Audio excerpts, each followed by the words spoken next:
Well, folks, we found more voter fraud. You know, just like Donald Trump has been telling us for years, there's so much fraud. Mike Lindell, the MyPillow guy, tells us every day there's fraud everywhere. And by God, we finally caught one of these bastards. Down here in the state of Florida, living in the Villages, the popular retirement community, and we got this SOB for voting twice for Donald Trump using his dead father's mail-in ballot.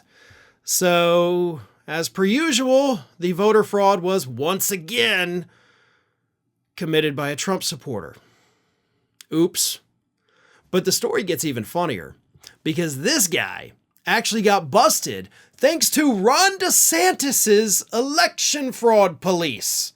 Right? We all remember last year when Ron DeSantis assembled his little group of election police, and they were going to go out there and prosecute all the voter fraud people, and they did their first round where they tried to get mostly African Americans, and then everybody was confused about why they were being arrested. Even the cops didn't understand it. That's all on video, by the way.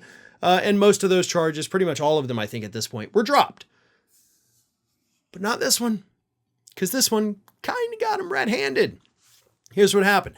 This man down there in the Villages, a 58-year-old man, his father passed away in mid-October of 2020.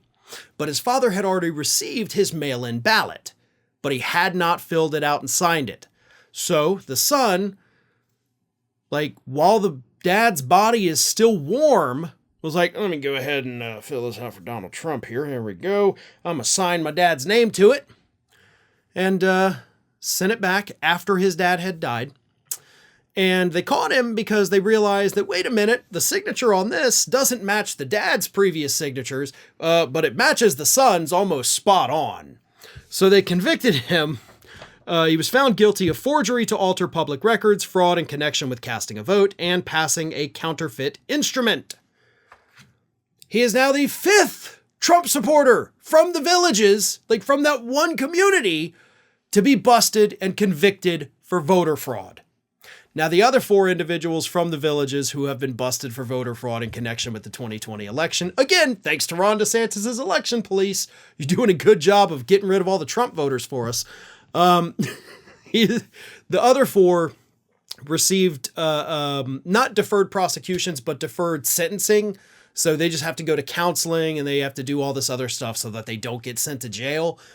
Maybe this guy gets the same treatment. Maybe he doesn't. But I think at this point, we really do have to hand it to Ron DeSantis, right? I mean, Trump's his biggest political rival, even though Trump doesn't like to think that. But I mean, really, DeSantis is doing a better job than anybody else of getting rid of the Trump voters so that we don't have to. You know, we don't have to beat them if Ron DeSantis throws them all in jail. So thanks, Ron. You're making our job a little bit easier.